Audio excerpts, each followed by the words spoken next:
What's going on, everybody? Welcome back to the channel. Welcome back to some words of wisdom. We're going to be speaking on some words. I know I've switched up my content a little bit, or what I should say, improved it a little bit. I just want to give you guys some words of wisdom going forward. You know what I mean? Because I know that's what a lot of people out there need. I'm going to be speaking on a lot of different sentences, preferably 12 sentences that I will speak to you guys for the collectives, for everybody, all signs, all genres, all age levels. You know how it goes, right? We're going to be having 12 sentences for you guys that I've created from piecing together from different information that I've researched, or things that I've shuffled, cards that I've shuffled, anything of that nature. I pieced it together, and I have 12 sentences, and I will break it down in my best format that I could give to you guys, right? So the first one we have is, and I will be reading off a piece of paper. I have reread it, so it's going to flow a lot easier, but I do want to give you guys that information, right? We have number one. When finding your true calling, be careful where you are devoting your energy. So this comes down to a lot of entrepreneurs out there, a lot of people that start in a business, even if you work a 9 to 5, right? You gotta watch where you place your energy to. You gotta watch where you place your time, right? This is one of the most important factors, right? Let me give you an example. I used to procrastinate when I was washing dishes or things like that. And I know this is something easy that everybody would say, well, it can't be something that major, but I used to get caught up in myself right? But I started to just devote my time to washing dishes, and I can get the dishes done in 30 minutes. And that doesn't sound like a big deal, but it saves a lot of extra time. So if you find things that is distracting you from completing a task and moving on to the next task, then maybe we need to put that aside, right? So that's just something from me to you, a little personal advice that I could give to you guys. Number two. Seek for harmony, cooperation, and friendly vibes when working with others, right? So if you work with a co-worker, or you want to start a business with a fellow person, make sure that these people have the right, ambition, the right mindset when it comes on to work with others, right? This can also be a relationship. If this person does not want to change, not change, but improve themselves for the benefit of the relationship, then maybe it's not, right that you guys stick together, right? It's okay for people to mess up and have bad days, but when it comes on to people not willing to acknowledge it, even if you give them a week, 2 weeks for them to get themselves together, if they feel like they're just like dragging it, then maybe it's time to cut that person loose, right? Number three, right? Self-discovery will help you fully manifest your energy and your intentions behind your actions, right? So in order for us to really discover who we are, we have to recognize who we want to become, right? We got to look within ourselves, and it's going to allow us to see different viewpoints and different aspects of life, and we're going to get into that as we move forward. Number four. Sometimes healthy tensions can be harnessed for good, right? Tensions, you guys know how tensions are. You guys walk in the room, you guys feel tensed up, you guys feel the energy. Sometimes competition and all that stuff can be a good use. Don't feel like I'm gonna give you an example. You guys ever went to school or something? You might have had a competition with your little partner or your little friend or whatever, and it kind of made you get better at something. And this doesn't have to be, the traditional get better, you go work out, you go do this. No, it could be just, focusing more on schoolwork. It could be just, accomplishing more things, right? Friendly competition, right? Sometimes that tension can be harnessed for good if you got to see it in that perspective, though. You don't do it in a way where it's like, I'm gonna beat you, I hope you lose, like wishing bad upon the next person so that you can gain that win, but more so looking at it to say a friendly competition, so something that you can challenge yourself to be a better person for yourself, right? Number five. Shed light on your addictive tendencies when it comes down to love, romance, and dating, right? What are you attracted to? You know what I mean? What is it? Something, as you guys know, addictive is something that you need, or it's something that you crave, right? Find those cravings within you, right? This, like I said, this comes down to healthy relationships. Find those tendencies about that person. If you guys feel like you're addicted to people that know how to cook, or you have a craving for people that know how to cook, you have a craving for people that are hard work people, or people that at least are disciplined enough. You know what I mean? Or have the willingness to be disciplined. They don't even have to be disciplined. If they have the willingness and the compassion to want to learn, to want to grow with you, then those are the type of things that you need to be involving yourself with, right? Number six. Embody the gift of sharing brilliant ideas with others, right? You're not going to lose no happiness sharing ideas. I don't care if it's social media. I don't care if it's in person. You are not going to lose nothing by sharing it, right? So embody that. Number seven. To change, we must create the movement of motion, right? Movement of motion is just pretty much doing things physically, or changing the way that we do things, right? And I always speak on this. The mind the mind controls the body, right? Whatever you think is whatever you do. That's why a lot of times when people think negative thoughts, they end up doing negative results, right? So if you want to create change, you got to start to think differently, and then you also got to start to implement those into your lives. If you want to be on time, wake up a decent time. I always say, if you wake up around 6, so before 6, you will always be on time, because any appointments that you book is always around 9 or 10. Any business hours is typically from 9 to 5, so you already know you're ahead of the game. You don't have to force yourself. Like, imagine if you slept to 11 o'clock. And I'm not talking about people that work a night shift. I'm talking about people that work 30 days. Why do you sleep to like 11 o'clock, right?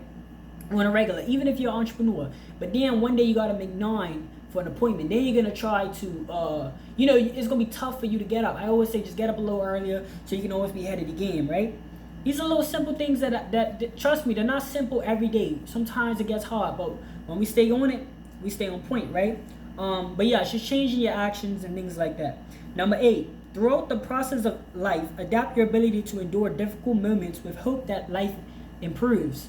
This comes down to, like I said before, just now when I spoke on, not every day is going to be easy, right? It's simple little things that we need to tweak with ourselves. Or not, I don't want to say need to, but these are work on points for you guys, right? And for me as well, as this is a collective message.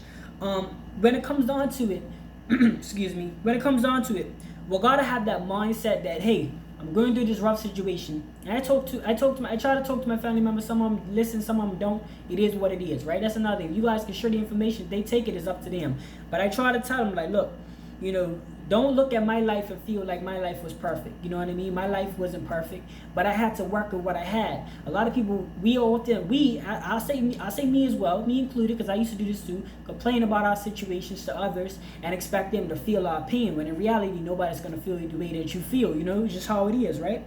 So we got to start to put ourselves in the right mind space and say, look, I'm going through this right now, but I hope and wish that it will get better. I promise you not. Not promise you not. That's crazy.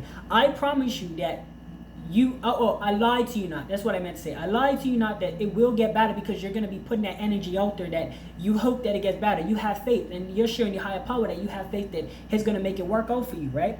Number 9, conjunctions at times will be difficult to navigate, but will bring beneficial aspects on viewpoints when overcame. This is funny. Well, not funny, but this is great how I was able to put this right after that, which, like, none of the wording of this was planned. It was just more like writing on messages. Now, speaking of conjunctions, right, they're going to be difficult. You're going to hit a red bump. You're going to hit all these things.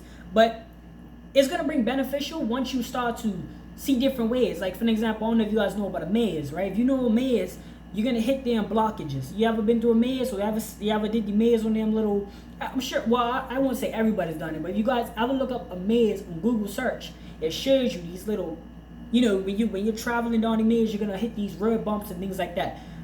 But what it does is, once you start to go through these difficult situations, you're going to trial and error, right? You're going to find different ways to overcome. You're going to have different viewpoints. You're going to have different mindsets, right? And it's going to be beneficial overall to how you decide to live your life.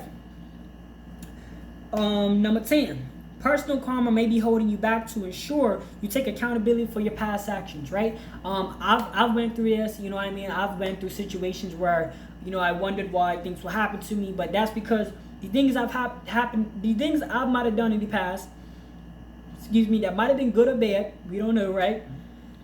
Well, I should say we don't know, but they can be determined differently amongst different people. But what I can say is sometimes things are delayed.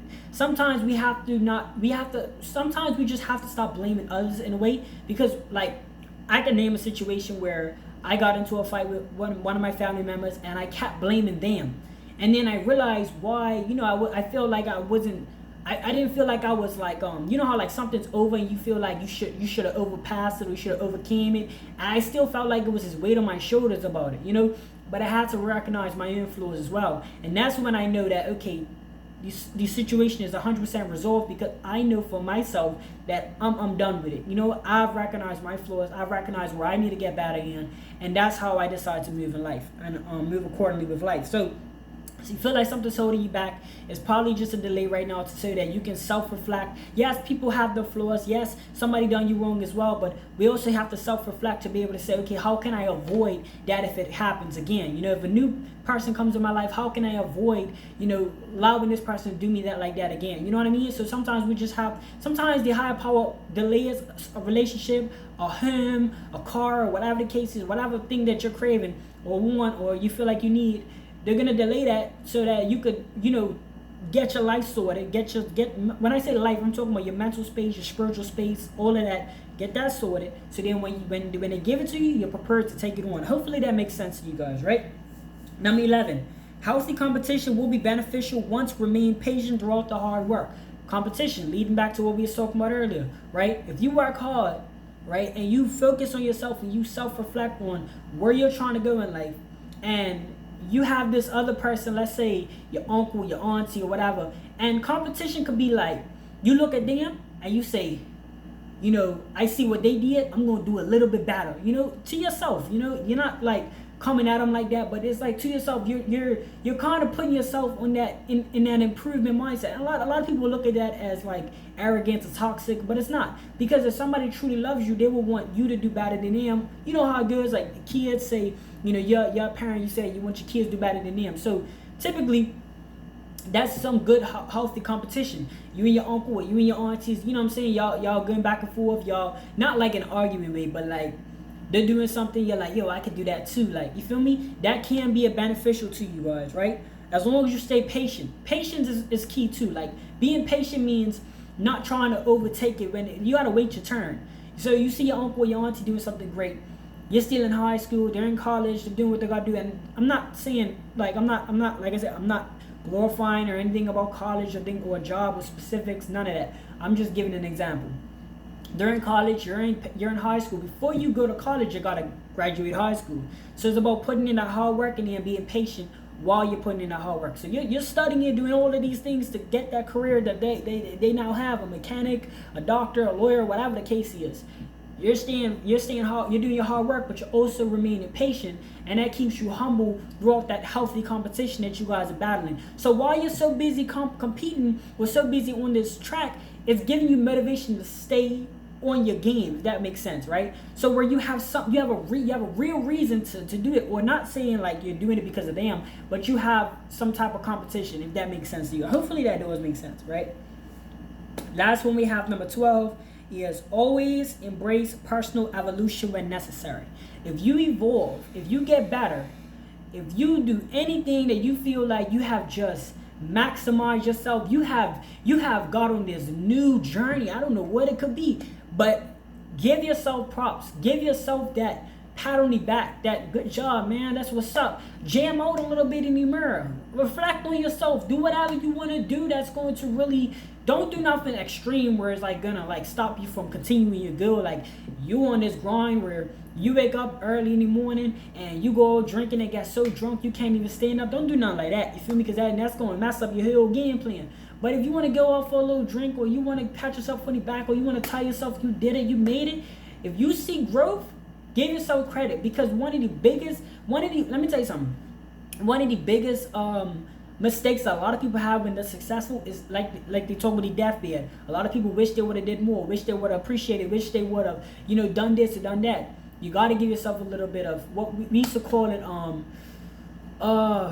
reinforcement, right? I used to work in a therapeutic scenery. They call it reinforcement. So with kids, you reinforce a cookie, a snack, or whatever when they do good. You got to reinforce yourself as well, right? I like to, if I'm reading for 3 hours, I'll probably jam out in the mirror or something, jam my favorite song just to reinforce myself so I can tell my brain, listen, you stay on this track, you're going to get this reward. Just giving yourself a little rewards now and then, right? There's nothing wrong with that. In fact, that actually makes whatever you're doing so much more pure. Like, it makes it so much more fruitful, knowing that, hey, there's a reward at the end of the tunnel. And it's a mental focus. Because remember, a lot of things in life are mental, right? that's gonna finish up you guys' messages for the day, or not for the day. I got a couple more videos to do. Let me know what you guys think in the comment section below. Hopefully this video, no matter how old it is, no matter where you are watching it, hopefully it helped you guys out. Hopefully it gave you guys some wisdom, some clarity, and anything that can help you with your life. Thank you guys so much for tuning in. My name is Mike, if you don't know already, and I will see you guys in the next spiritual video.